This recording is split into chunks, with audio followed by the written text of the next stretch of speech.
Space Mobile Podcast.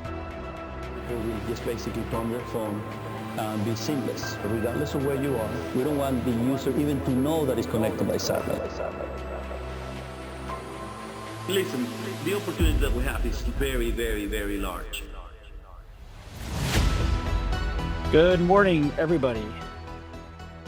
What a crazy few weeks. If you can hear me, please give me a thumbs up. I'll wait to start, or can someone send me a message and let me know that they can hear me? Anyone? Okay, I see a thumbs up. Yeah, what an exciting morning. This is something that was expected, that was supposedly priced into the market, and now we have it. And this is on top of just a massive... I'm kind of beside myself because, what a long journey. 5 years.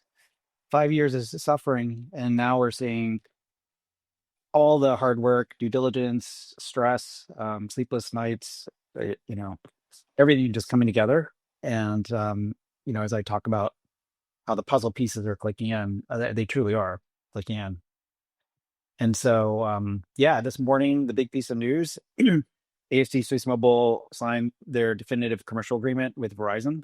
For the folks who maybe perhaps are new to the story, last year in the end of May 2024, the company did enter into a memorandum of understanding in addition to with Verizon, in addition to getting a strategic investment, which was $65 million convert, and then $35 million of commercial prepayments, which, by the way, with this definitive agreement, I think some portion of those commercial payments actually get released, if not the whole thing.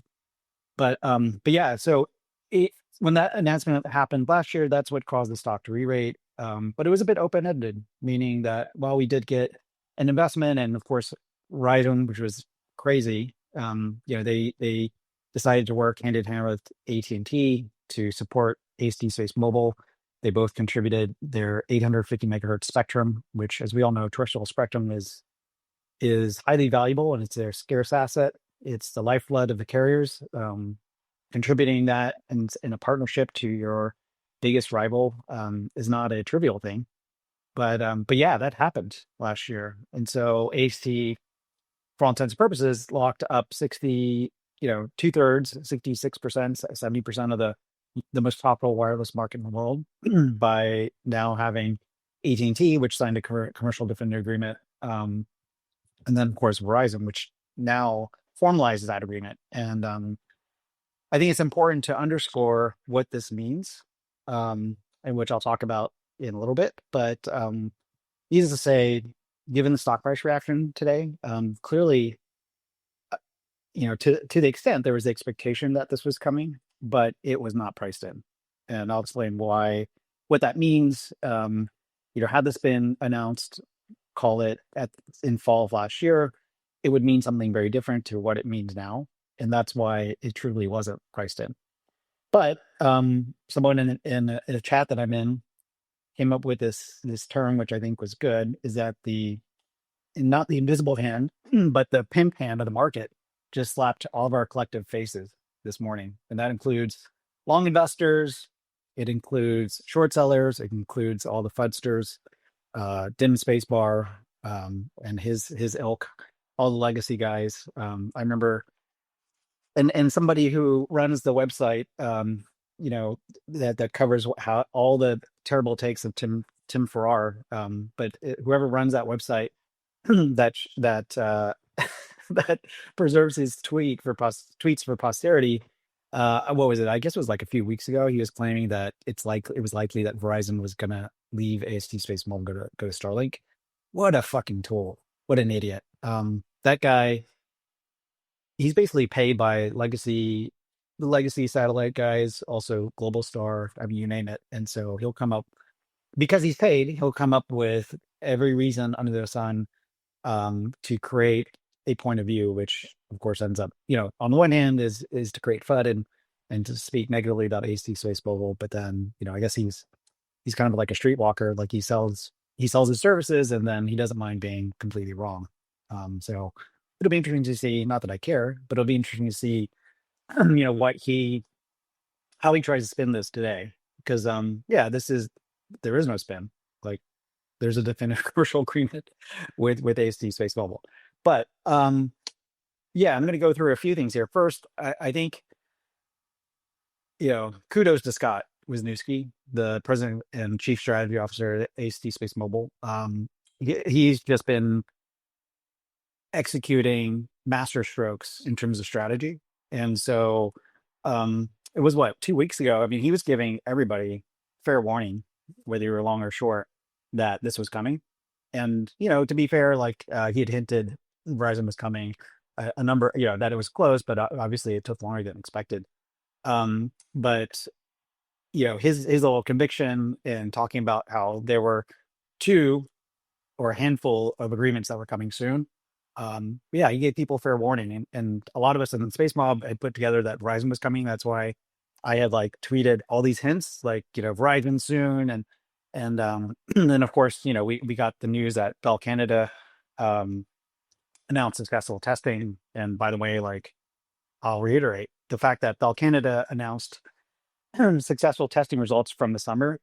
For them to do it now means like I would assume that Bell Canada is going to announce a definitive commercial agreement with AST Space Mobile probably within the next few weeks. So that's another thing to look forward to. We talk about like catalyst season being upon us. It truly is. I mean, we've got FM1, FM2 launching in the next 2 to 3 months, and the multi-launch campaign going off as well. I think if we're fingers crossed, we'll have three launches before the end of the year. As I mentioned before, we just had successful testing with Bell Canada.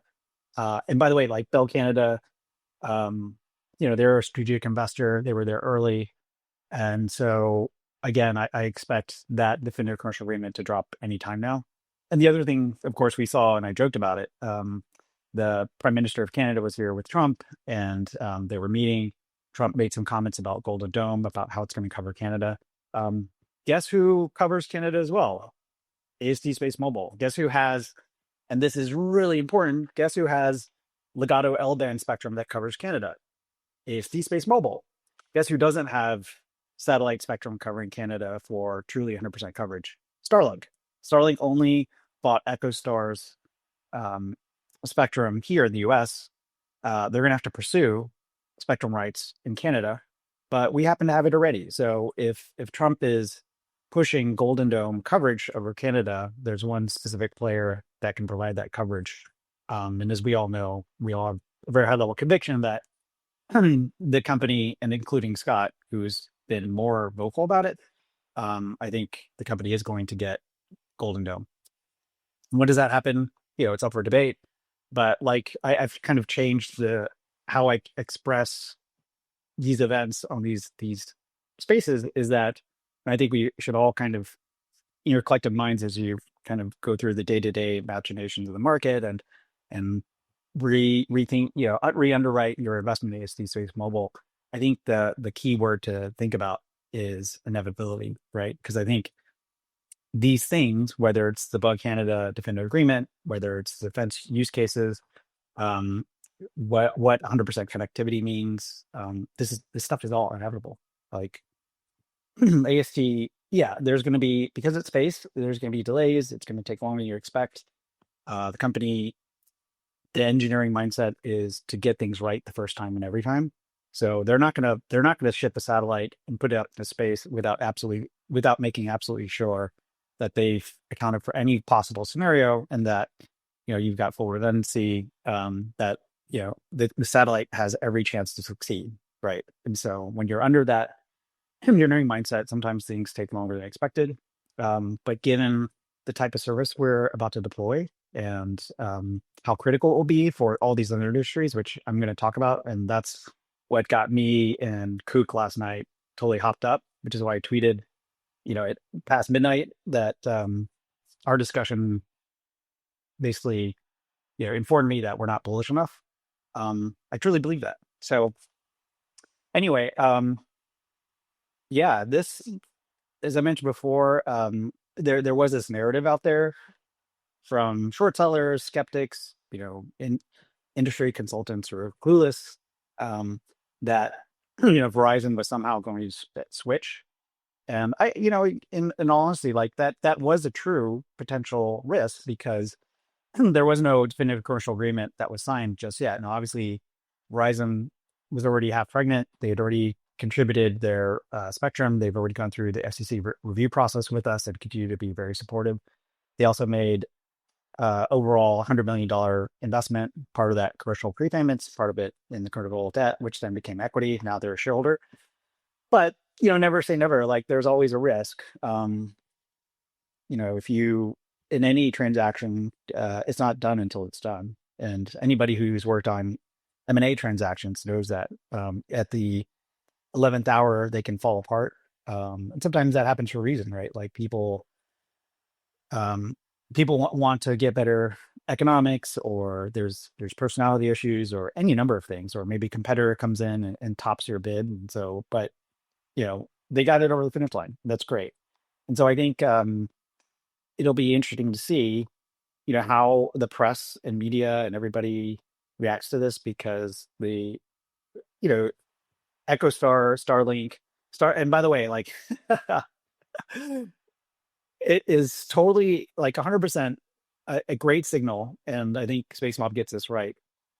Whenever Starlink starts putting out PR about like, oh my God, we did the first video call, which was, by the way, absolute bullshit. They never did the first video call. And when they did that call, they had two engineers standing next to each other, next to their building, their office in, I forget where it was. Maybe it was in Washington or something. That's not a true test. Like that's within Wi-Fi coverage. Those two engineers are standing next to each other. They could actually be, they could literally be routed through the same exact satellite. And that doesn't really demonstrate anything. Like anybody can do that. Link actually does that. They do a video call between the exact same satellite. Satellite connects to both phones. The true test is like if you are in a remote area that has no coverage, and you do a video call to a satellite, which then beams it down to the operator's network and then connects that to someone further away, much further away. So, but anyway, my point there is that, well, first, that test that Starlink touted is absolute bullshit. But then, but putting that aside, whenever Starlink, which over the last, gosh, I don't know, 2 weeks, they have just been pounding PR, going to the press and like tweeting stuff like, oh, we're doing all these things and we're going to release these like dumbed down apps that can deliver services, basically with hundreds of kilobytes of data throughput, which is great. And that's a great service, by the way. Like in the absence of no service at all, people will, I mean, even if it's 100 kilobytes a second or half a megabit per second, like that's a good service. And even for me, like if I'm using my Bloomberg on my phone, I just need to see prices moving in news. So that's a good service, but it's not broadband. And that's what we're doing. But my point is that when when Starlink starts beating the drum and starts putting PR, it's almost as if the sun rises. It's in anticipation, and that AST Space Mobile has something coming. The reason why I say that is, the industry is pretty small, and I'm sure AST, for example, one way that Starlink can get a beat on what's happening is obviously SpaceX launches our satellites, so they probably know when launches are happening. They probably hear from different competitors. I'm sure Starlink was talking to Verizon too. Like over the last several months, they were begging, like, "Hey, sign an agreement with us, do a deal with us." And maybe that's why it took some time with AST, right? Like maybe the definitive commercial agreement took time because Verizon's like, "Oh, you know what? Let's see what Starlink could do." Well, guess what? They signed it with us. They re-underwrote the transaction, the relationship, and this is why everything isn't priced in.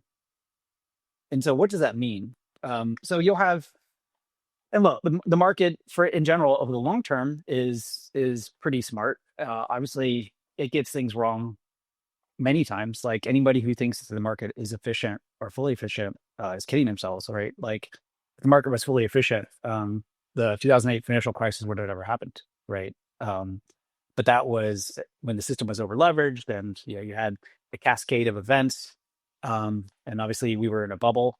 And yeah, if the market's efficient, why do we have bubbles? But anyway, I won't go down that rabbit hole. But the market, for the most part, is efficient, um, to the extent players are rational and capital is properly allocated. But the reason why this was not priced in, now the expectation is that Verizon was eventually going to have a definitive agreement with AST Space Mobile, and people were expecting it, but they were still biting their nails, right? And you had Fudster saying, "Oh, what if it doesn't happen?" or "What if Starlink signs Verizon?" So there was a high degree amount of uncertainty, and with every passing month, that degree of uncertainty increased, right? So we were, what was it, a year?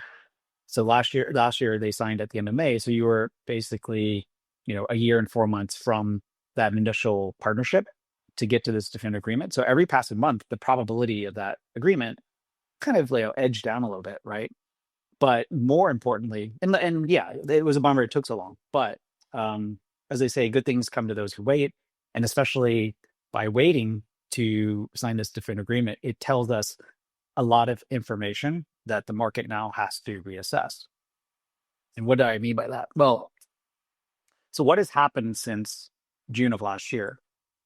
We've got the Block 1 Bluebirds that are flying around Earth, and there's been testing that's happened with that. You've got obviously the administration in the US has changed, the FCC has changed, they've become much more supportive of the service. So what was viewed as kind of something interesting and great, now, I mean, what was it? The FCC, Brendan Carr just announced that October is Space Month, and direct-to-device connectivity and broadband connectivity in general from space has become the tip of the spear for American competitive leadership globally, right? Like obviously China is developing a Starlink knockoff. They are also doing a knockoff for direct-to-device, which, some of us have seen the satellite that looks very similar to our Block 1 satellites. And China's going to get there. They're going to make a competing service. However, due to sovereignty issues and the like, you're going to have this bifurcation of the market where it's going to be U.S. and U.S. friendly countries and allies will be using Starlink and AST6 Mobile, and you'll have everyone else, meaning it'll be China. People in Russia maybe will be using the service. Who else is there? Iran, North Korea, maybe some African countries. Yeah, there's going to be this other group of folks who use the Chinese service, and they're going to be comfortable with that. Like, if your country using Huawei technology, maybe you're okay with the satellite using their satellite services. And there's some problems with that, but then I'm not gonna. That's a totally different Twitter space. But yeah, the important thing is that the administration has changed. Now we're ramping up production. We've expanded space, but a lot of things have changed over that. What is it? 16 months, right? So for the definitive agreement to be announced now, the reason why the market has to re-underwrite this, or the reason why it was not priced in, is that the probability of it not happening had gone up over time, but now obviously it's happened. So the stock is re-rating for that. But most importantly, what this is today is a validation of where we are. So what does that mean? Like, yeah, people are pissing their pants about launch being delayed. We should have got our first satellite, the first Block 2 satellite up back in April, or that was the original target, which, by the way, like, I've talked about this before. Space companies, you put forward aggressive targets because everybody, your employees, your suppliers, your service providers, everybody works towards that target with the understanding that it's aggressive and it may slip. And then if it slips by a month or two, then great. But if you put out targets that are, I would say, more conservative or realistic, then oftentimes things will slip beyond that one. And so you generally speaking, you want to put forward the more aggressive but realistic targets. And that's just kind of how the way the world works in space. But yeah, what this means, as I was saying before, is that launch being delayed, production getting ramped up, most importantly, Verizon, Scott has talked about working with like 100 different folks at Verizon, network integration, testing, operation, doing all the back end stuff, but most importantly to me, testing with, on the Verizon network and their spectrum and their phones, like that's all happened to you. Uh, Verizon also, as part of due diligence, is probably looked at AST's funding plans, their ramp of launching service, like all these different things, right? And so over the past 16 months, a lot has changed, and the information that the decision point of what Verizon made at the end of May was very, to be quite candid, was like pretty uncertain versus the decision they're making today. They have a ton more information. And a lot of for example, some of the AST Space Mobile investors' criticisms and also the FUDsters of like, oh, things are delayed and there must be problems or whatever. Verizon's looked over all that stuff. And I guarantee you, they've been talking to Starlink too. And all through that 16 months, they decided today, we're going with AST Space Mobile. We're signing this contract. And that's powerful. That's the market. No, it's not priced in. They just re-underwrote this investment, and so do all of us, and so do institutional investors, and so do short sellers, and so does the industry. By signing a definitive commercial agreement today, they looked at everything that has happened up to this point, and they look at the future plans and the multi-launch campaign and initial commercial service, and they're voting with their feet. They're saying, all right, we're signing this agreement today. That is powerful. We're not signing with Starlink. We're not signing with some of these like legacy players. Like, this is it. This is where we're making our bet. We've looked at everything, and we're not like some fly by night shop, mobile virtual network operator like Boost Mobile or something. Like, no, we're Verizon. We're like we're the most profitable carrier in the United States. Along with AT&T, and we're making our bet. And this is our bet. And based off of everything we've seen and the future potential, this is where we want to go. It's AST Space Mobile. And so that has ripple effects, right? Like, you're going to have all the industry press, Verizon's going to be talking, but then, just as importantly, regulators like the FCC is going to be like, oh, okay. So now there's two definitive commercial agreements with Verizon and AT&T. I know Verizon was like working with you guys, but they're serious. So yeah. And by the way, like our application for U.S. commercial access just got the comment period closed. I think it was yesterday. And so commercial access, I mean, that's going to be a huge event, right? Like, and that's going to be coming. We talk about catalyst season, but that's going to be the next few weeks, right? Next 2 weeks, maybe a month or two. But when we get granted U.S. commercial access, that is a total game changer, right? Because then you can actually start service. And that's a hard thing to do. I mean, for AST Space Mobile, I think our initial application for commercial access was like in 2018, 19, I forget. But I think it's important, like when people talk about, yeah, no problem, we're going to get into this market too. It's like, that's a long, arduous process to do it. And obviously the FCC is trying to be more accommodative to helping foster innovation, and they want to speed up these regulatory processes. But you've got to prove that you can do this. You've got to have partners. You got to have the technology. You got to have spectrum, whether you own that or you partner to utilize somebody else's. It's a very long process, right? And then not only just terrestrial, spectrum to feeder things, or sorry, to the device. You also need to get spectrum to, from your ground stations to the satellite. Like, it's a big deal. It takes a long time. But anyway, that's one of the big moats. And I think the most important point is that Verizon, by signing this agreement today, is basically given, at least, this is how I feel it. They validated everything up to this point. And so there's always going to be like some nagging questions in anybody's mind of, does the technology scale? Is it going to do well if there's like a lot of users? Well, guess what? They've been testing with these 5 Block 1 satellites with Verizon, and they like what they see. And so I highly, highly doubt that Verizon would be signing this agreement if there was any question that the service is not going to be successful. And credit to Verizon, like they dragged their feet.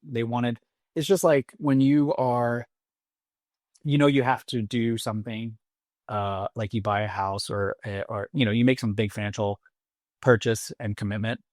But it's like a really big one, and it's tough. You have to do it, but it's tough.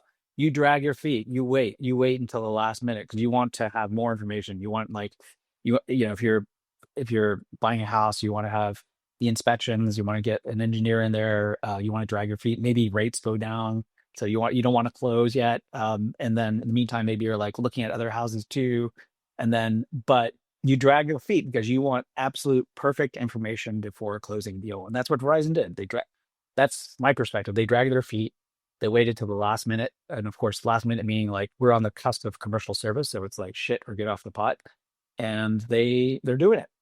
And by doing that, you know, Verizon has done us a favor by validating up to this point. So that's super powerful. I think anybody who kind of tries to poo-poo that this Verizon definitive agreement should have been priced in or that it doesn't really mean much, they kind of are missing. They're missing the plot. They're missing the whole point. Like it's going over their head. Um, and that's what. And by the way, like we saw this back in the end of May last year when Verizon announced a deal with AT&T Space Mobile. The market had to completely shift its thinking, and it was a true validation, right? Like based off of everything up to that point, Verizon was like, "Yeah, we evaluated Starlink, and we want to go with AT&T." And in May of at the end of May 2024, and the stock completely re-rated. It went from was it like $13, or sorry, not $13. It was like in the eight or nines, and then it re-rated along with, of course, other news. But it went to like a peak of 39 and settled at 26. And that's because they're for AT&T to work the AT&T, they to make an investment and have a commercial agreement. The company was working with AT&T back I guess as long back as 2018. And so that was a great great validation. But for another party to come in later to do all the due diligence and evaluate all the solutions out there, but then decide and also decide to work with a big rival for Verizon to do that back in May of 2024. That was a big validation point. And so today we have a Slumber Tug event where this definitive commercial agreement is a huge validation of what the company has done to date. As I mentioned before, Bell Canada, like that definitive agreement is coming soon. If it's going to happen, Scott, please give us a break. Please, you can do it like in a few days. I'd be fine with that. You don't have to, drop it now. Give the market like some time to breathe.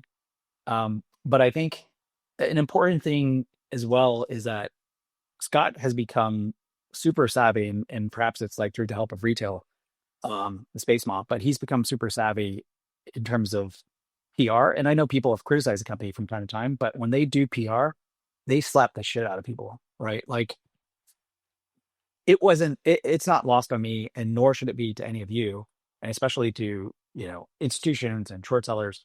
Like they dropped the ATM yesterday, full well knowing that Verizon was coming today, right? And so they put the ATM in place, and I mentioned this before in my talk yesterday.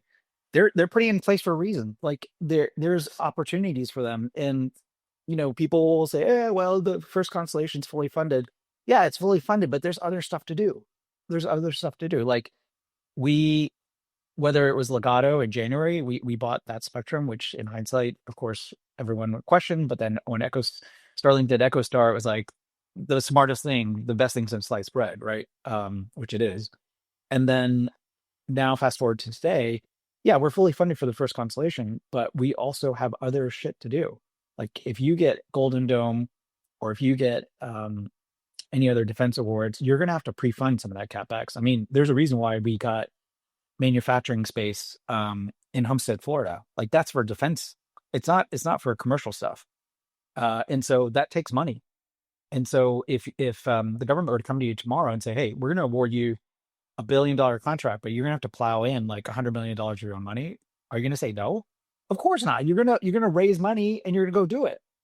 And so I think, it's like that whole thing was lost on people. It's like people are just whining about, oh my God, the company puts the ATM in place. By the way, like every time the company has recently put in an ATM, the stock has like rallied tremendously because people know, like at this point, the company is a great steward of capital. Like they're they're doing these things for a very specific reason, and they're looking at highly accretive opportunities. So, like, who knows? Tomorrow they may announce the acquisition of some S-band spectrum rights globally.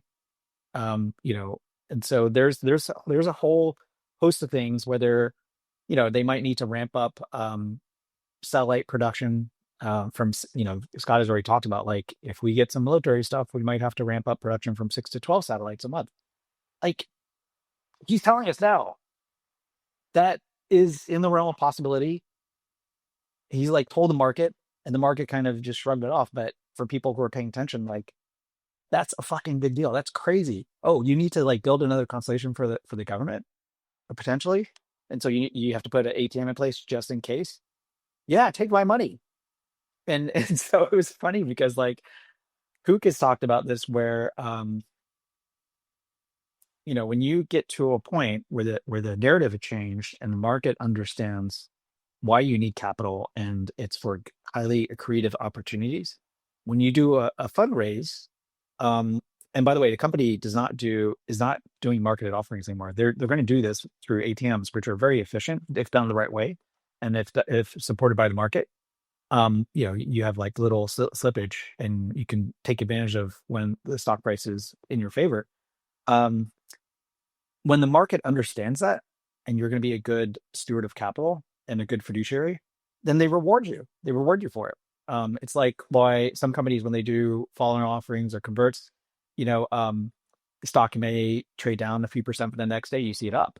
And so yesterday we saw that shift, that paradigm shift, where the company announced an ATM, the market shit its pants to a degree. And of course, I'm sure short sellers, you can always count on those clowns.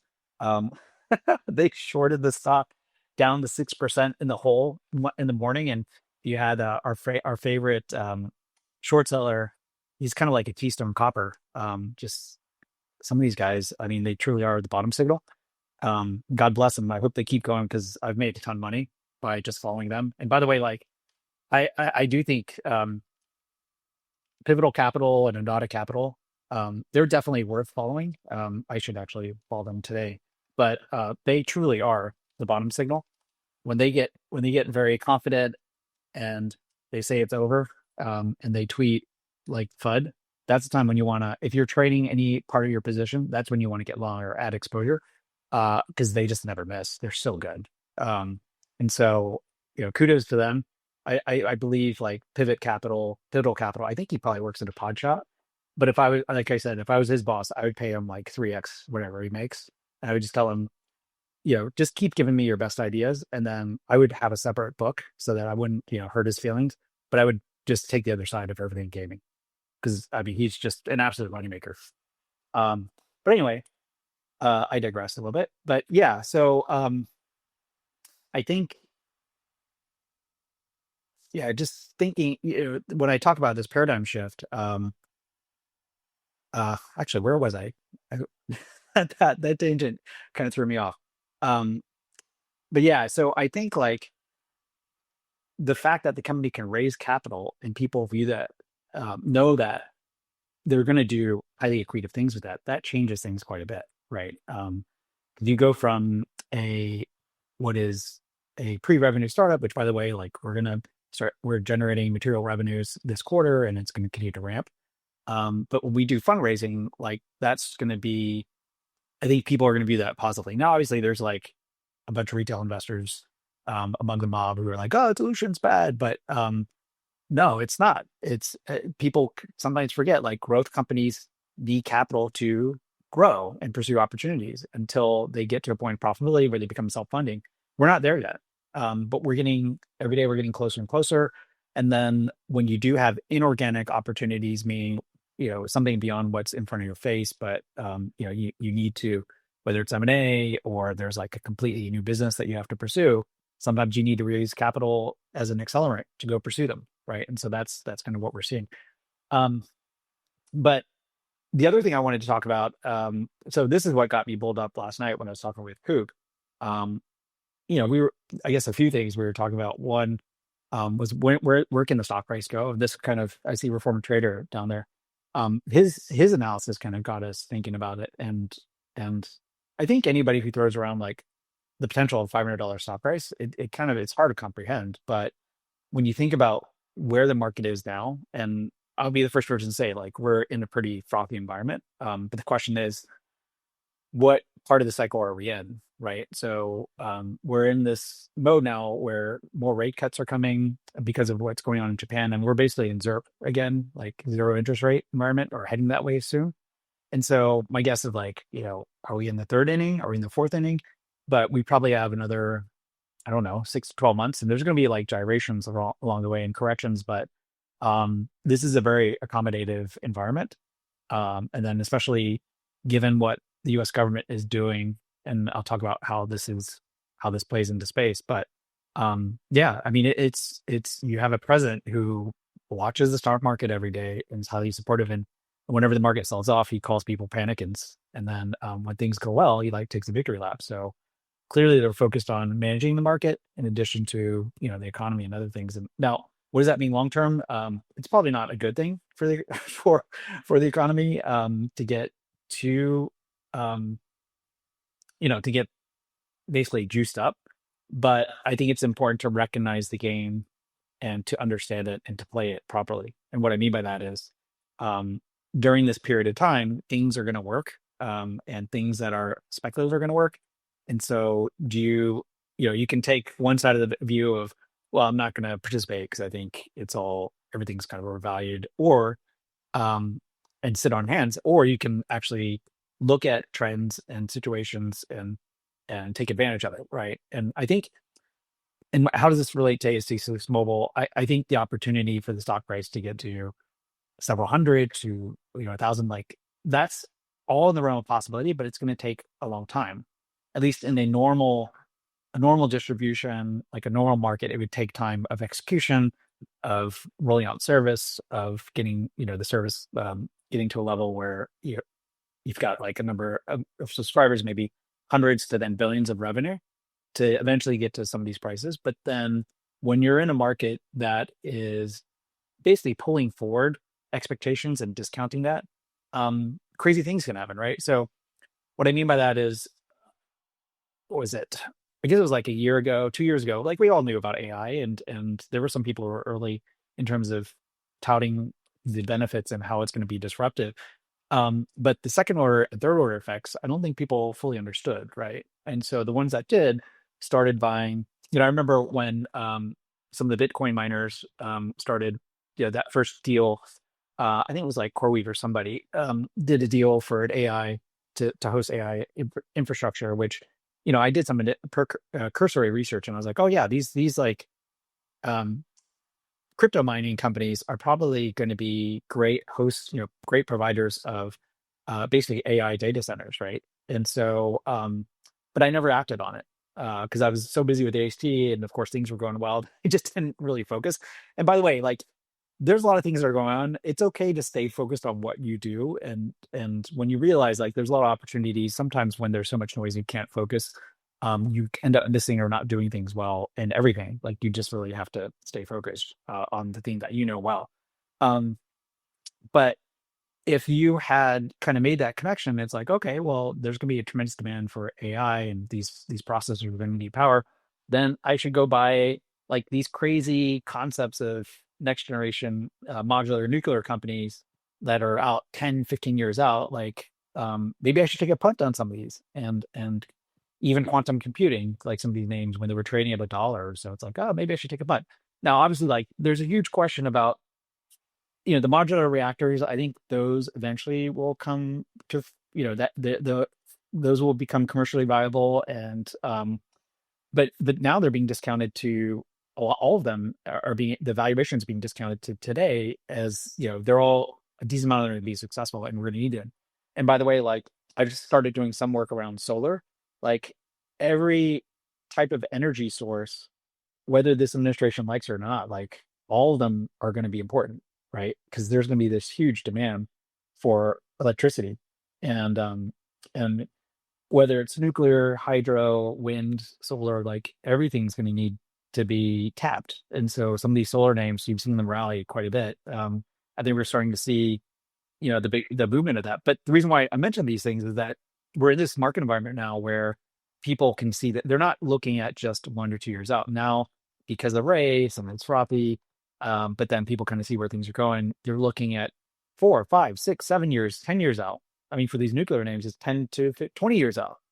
And so going back to what Reform Trader was saying is like, you have these sectors where there's multiple ways to express the investment of the thesis, whether it's nuclear, quantum, AI. But then for this particular market, which is going to be massive, and I'll talk about why it's going to be massive, there's only two companies to express the bet, right? I mean, there's like a few legacy guys that are doing text messaging and very intermittent type of services.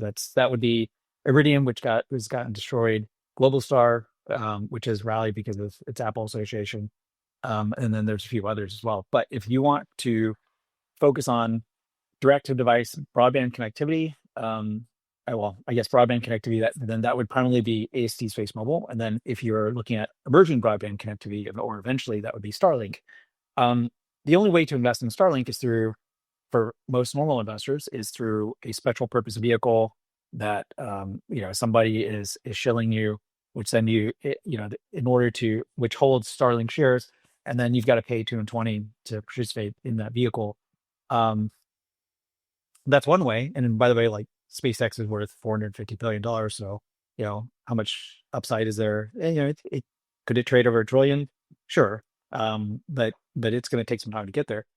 But then the other way to play it is in the public markets is AST Space Mobile. There's like one true, and by the way, it's not like you're getting exposure to rockets and you're getting exposure. I mean, in SpaceX's case, that's good because they're a dominant provider. But here you're getting very exact exposure to the niche that you want, which is direct-to-device connectivity, which is an exciting market. It's going to transform and disrupt the wireless industry. And this is the only true way to express the bet. And it's a great way to express the bet because this is the company that has the technological lead. It's working with over 50 MNOs globally, covering 3 billion subscribers. It's got regulatory backing in the US. It's about to, get regulatory backing in Europe. It's already gone through the regulatory process in Japan, and so on and so forth, right? Like this is the way to play. You've got L-band spectrum through Legato, which, depending on how people value it, is it worth 15 billion? Once fully deployed, 20 billion. The market cap of AST Space Mobile recently, I haven't looked as of today, but it was like 26 billion. So you're already getting like a highly valuable asset that the company owns for the next 80 years, right? But the reason why I think, so going back to what Reform Trader was saying, like if people are pulling forward expectations in this, this frothy environment, like, I talked about how once we get to the launch campaign and we get into launch, like I think a stock price of 100 is likely. And that was putting aside, like, we're not even discounting, a Verizon definitive commercial agreement, which, by the way, just happened today. And then Bell Canada, FirstNet, some of these other things are getting commercial access to the US. But just on launch, I thought we were going to go from, was it $49 to call it, 100, or at the low end, 70. I think in my post, which I was pinned like 79.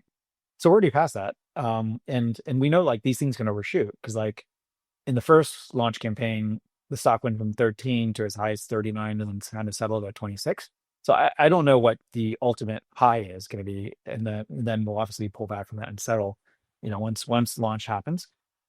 But yeah, once people, I think, and Kevin Mack had mentioned this before yesterday, he was like, I don't think it's short covering. I think it's people who are re-rating the stock higher because they see the fundamentals are improving, which I agree with.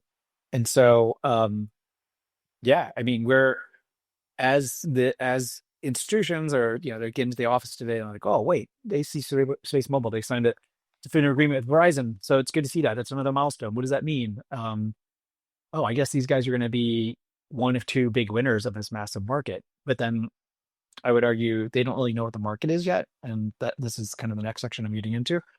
But yeah, that's how the stock price could re-rate much higher beyond what we think, because we as investors think we know most of the story. But then once the rest of the market decides like this is the name to own and you have a ton of demand for the stock, then that's when the numbers of 100, 200, 300, like it's possible, or 500, as a former trader said, under the right conditions, you could get this like high level of euphoria, which is why I go back to what my space the other day, which is like, make sure you have a plan. Like even these scenarios that you thought were not possible until maybe 1, 2, 3 years later, have a plan in case those things get pulled forward, because it's possible. I'm not saying it's likely, and I'm not saying it should happen, but it can happen, and there's a decent chance it will. And I'll explain why here shortly, because I think this next segment is like why there's a great chance that'll happen. So, true to the title of this space, like 100% connectivity is a true paradigm shift. It's like it's going to transform mobile connectivity, what it means to be connected, and it's going to be required. It's not going to be something like an aspiration. It's going to be absolutely required. And I think I see Ryan O'Connor down there, and Prana as well, as I've written about this in their recent letters. But when you have a true paradigm shift, that's when the real re-rating happens, right? And I think it's something that I didn't really appreciate. And we've all talked about it, and but it kind of hit home when I was speaking to this industry consultant who knows the telecom side very well. He works with like all the major MNOs, and he was saying one of the killer use cases of this is the fact that everything needs to be connected at all times, right? And so his analogy was like, imagine Domino's Pizza. They want to go deliver pizzas by drone. The FAA is going to ask, the first question is going to be like, so are these drones going to be connected all the time? And they're going to say, oh yeah, they have these like 3GPP modems, and they're going to have service with Verizon or AT&T. So yeah, they'll be connected. And then the FAA will say, well, no, you have to guarantee me that they're going to be 100% connected. There can't be, even through dead spots, they need to have connectivity. And then Domino's is going to be like, what do you mean? It's a dead spot. They can't have connectivity. So during that period of time, like the drone will have autonomous, functionality where it'll figure out where it is through GPS, and it'll make it through that dead spot. And the FAA will say, this is dead on arrival. I'm not approving this. Because like, I think for public safety, imagine a world where, we talk about like Internet of Things and drones and robots and autonomous vehicles. Forget about autonomous vehicles, even just regular, your day-to-day car today, right? Everything in the future will need to be connected, and it's not just connected, but it'll have to have 100% connectivity. So for these companies that are looking at drones or robots, like you cannot, from a regulatory point of view, and if it's like an autonomous truck, like a semi barreling down a highway, but it goes into a dead spot of coverage, the regulators can be like, there's no fucking way I'm approving this, because they need a human operator that's monitoring these things at any point in time to have their finger on a kill switch that basically turns the thing off. Because if you don't do that, then human lives are at risk, right? And so going back to the pizza analogy, like if there's kids playing in the yard and this drone is in a dead spot of coverage, and the drone decides to land on the kid, and the kid gets injured, or the pet gets injured, like the company Domino's can't afford that type of liability, and you would have a huge backlash of like, fuck these drones, like no one wants to use them. And so it's going to be a bare minimal requirement that you have 100% connectivity no matter where you are for these types of vehicles or services. And so terrestrial networks can't do that, because you have to build a tower. And if you want 100% connectivity, you're going to have to overbuild. You're going to have to build in areas where it's uneconomic. But even then, you're going to have dead spots, because towers aren't perfect. They may not overlap perfectly, or there may be like valleys, or there may be different areas where they don't work. And so the beauty of AC6 Mobile is, one, it uses a cellular spectrum and it will cover those dead spots. But then just as importantly, this is where the company is like truly visionary. They will leverage their L-band spectrum, which covers the entirety of the US and Canada. And then, they're going to expand to other countries as well. But that's true ubiquitous 100% coverage. That overlaps with the terrestrial network. You can go to the MNO and say, hey, look, I'm going to leverage your spectrum, and we're going to use cellular spectrum in these dead areas, but then we're also going to provide you with this MSS spectrum to augment your capacity. Like you're going to be able to leverage our network in areas where perhaps it's congested, like let's say a football game. Like we'll help. We're gonna put in we're going to give you additional connectivity options where then you're going to aggregate spectrum, but then also fit in spectrum to connectivity. But then more, I think, is that they're going to be able to go to car manufacturers, robot manufacturers, drones, and say, hey, look, AT&T and Verizon will say, hey, we can give you 100% guaranteed coverage. And then those guys are going to be able to go to regulators, the FAA, the Highway Safety Administration, or whoever, NHSTA or whatever. And they're going to be able to say, hey, these vehicles are going to be connected all the time. They're going to be monitored by humans. If there's any issues, then we'll be able to control it and we'll be able to, shut them down. And that's like a true game changer. And that's just like, we talk about the MNOs having 3 billion subscribers. Like, forget about the subscribers. Like, how many devices are going to be? If there's like 3 billion subscribers, there could be 15 billion devices that need to be connected, or 20 billion. I don't know. You make up the number. I mean, my family, we've got like 4 phones, 2 watches, no, 3 watches. We've got like all these AirTags, which, by the way, like those things eventually are going to get a cellular modem or some type of ability to connect. Like, just imagine the proliferation of devices in your house, and then imagine like some number of those devices going outside and needing to be connected anytime, anywhere. And so that's a huge paradigm shift. And it's not, the other thing is like AST's large satellites are able, because of the other large phased array and the spectral efficiency, and you have cellular and also MSS spectrum, being able to penetrate walls, houses, but also like cars. That's going to be really important when people want to use the service, right? You don't want to be dropped, even if you're in. I mean, I think I talked about this before. Like 80% of device usage is in the house, but then that 20% when you're out, half of that, call it 10%, is in your car, and you want it to work through the roof of your car. But having ubiquitous coverage is going to be important, not just for like physical human subscribers, but it's going to be required for all these devices and vehicles that, especially the vehicles that are going to provide services that will need to be connected all the time. And that's not going to be something that a company just decides how come. It's going to be required by regulators. And so, and then of course you can like imagine that into the defense applications and the battle space. We don't need to go through that, but I mean, all the things that are connected, Anduril, I mean, you name it, like all these things are gonna have to be connected. And there's gonna have to be redundancy. The enemy is gonna try to jam one network, and that's why like AC, Space Mobile, Starlink, even some of these other players, like the US government is gonna leverage everybody, because you're gonna want to have resiliency. So if something is jammed, then something else works. So there's gonna be like a seat at the table for pretty much everybody. But I think like when talking about re-rating, most institutions are focused on the consumer side. They haven't even thought about Golden Dome defense applications. I mean, everybody sees AC, Space Mobile, and they think of like, hey, that's a mobile phone company that can connect to satellites. No, it's way beyond that. And Pranya in his investor letter yesterday covered like in detail, because the guy's been studying. He's been basically become an engineer at night. He's been reading a lot of books about spectrum and the different applications that can be used with spectrum. And so in his letter last night, which I posted, you can see, to me, it crystallized what it meant. Like, yeah, and Katsy's written about this too. But like being able to utilize our 2 satellites in order to do basically like radar imaging and tracking is pretty damn cool. And the accuracy that you're able to get from those 2 satellites is amazing.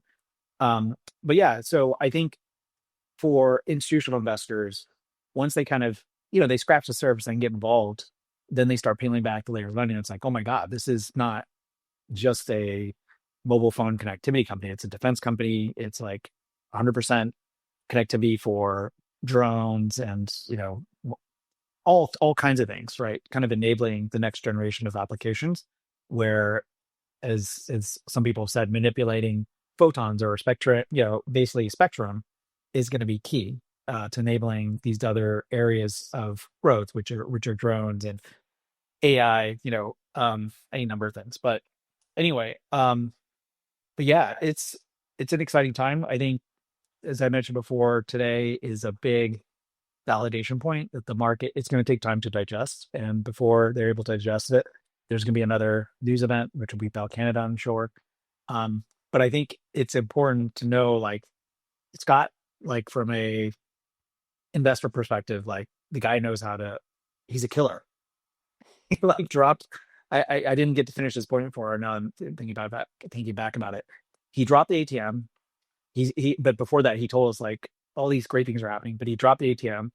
I'm sure a bunch of shorts and other people, like, the short sellers sold shorted the stock. And of course, for those of us who knew, oh yeah, the company's dropping the ATM. It must mean like something big's happening. And by the way, like I gave credit to Rocket Lab holders.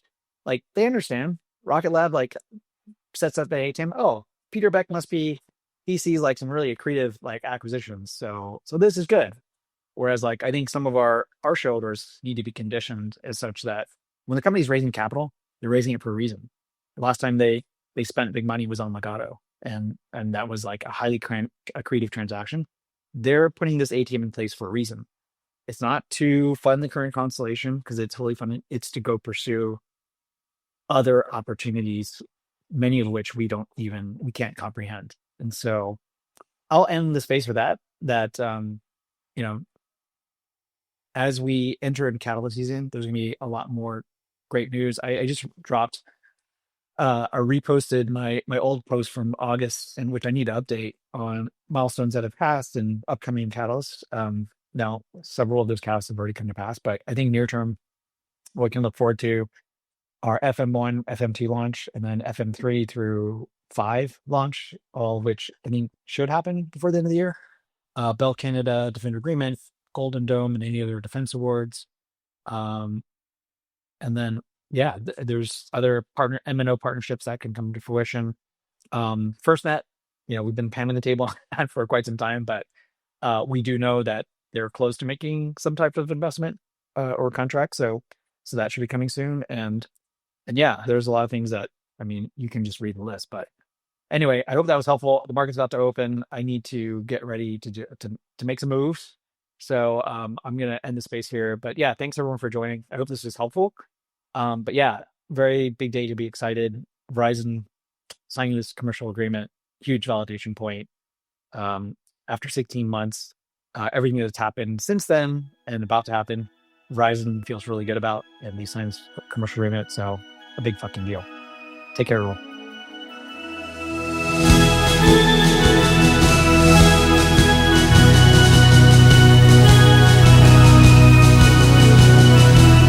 Det står en man vid portarna på stadens ölcafé. Han spelar på sitt dragspel så att alla sjunger med. Han är glad, alltid lika glad. Allt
Space Mobile podcast. If you enjoyed this episode and you'd like to help support the podcast, please share it with others, post about it on social media, or leave a rating and review.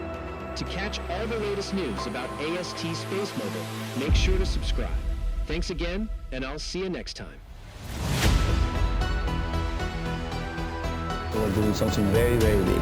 And I think with this technology, we can really affect billion lives. AST Space Mobile is the only company that has proven technology to deliver cellular broadband connectivity directly from space to your everyday smartphone. People will just basically turn their phone and be seamless. Regardless of where you are, we don't want the user even to know that it's connected by satellite. Our role is to bring this into reality, always in partnership with the MNOs.